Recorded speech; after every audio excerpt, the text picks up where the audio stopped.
Bonjour, Morning Brief du 3 septembre 2018. Alors la semaine termine sur une note négative avec un MASI qui recule de 1,34%, creusant ses pertes annuelles à moins 6,80%.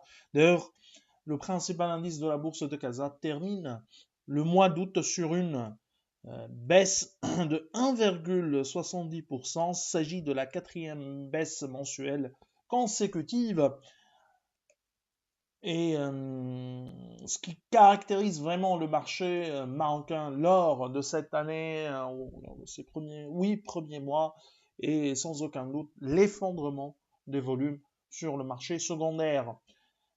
Pour ce qui est des plus importantes variations de la semaine, à signaler la plus importante hausse enregistrée par l'IDEC, 9,52%. CMT qui reprend 3,03%, mais un mois qui reste dans le rouge, 4,43% de perte sur le mois. WF Assurance prend 1,97%,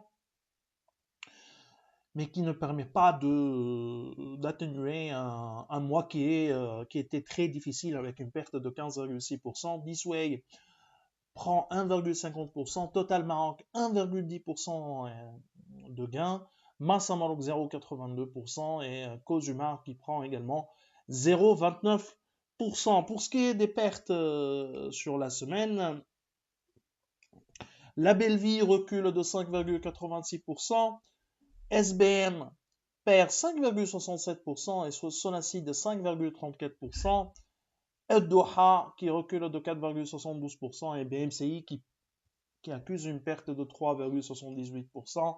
Pour ce qui est de la plus importante baisse sur le mois, c'est WF Assurance. Adi qui a reculé également de 12,9% et Doha, l'autre immobilière, qui a chuté de 8,13% avec une perte depuis le début de l'année de 48,6%.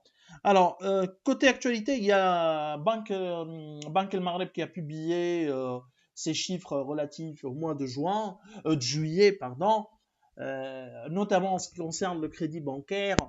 Alors, il y a qui continue, les chiffres du crédit bancaire au Maroc continuent de décevoir, en notre sens, avec un mois de juillet qui accuse une légère baisse de 0,8% par rapport au mois de juin, avec des total volume crédit accordés par les banques de 847 milliards de dirhams, presque 848 milliards de dirhams, en recul donc de 0,8% par rapport au mois de juin 2018, en hausse en rythme annuel de 2% et une légère hausse depuis le début de l'année de 0,6%. Donc rien d'exceptionnel pour l'activité bancaire du côté des crédits pour cette année 2018, du moins pour les 8 premiers mois de l'année. Bien sûr, les crédits accordés aux promoteurs immobiliers ont reculé 1,2% à 59 milliards de dirhams. La meilleure performance et la meilleure hausse enregistrée depuis le début de l'année est celle qui a été réalisée par les crédits conso avec une hausse de 4,7% à 53 milliards 3 de dirhams. La plus importante baisse en revanche a été accusée par les créances diverses sur la clientèle, 9,7% à plus de 120 millions de dirhams. Les créances en souffrance ont également progressé de 1,8% depuis le début de l'année, donc un rythme qui est supérieur à celui de l'ensemble des crédits bancaires, traduisant également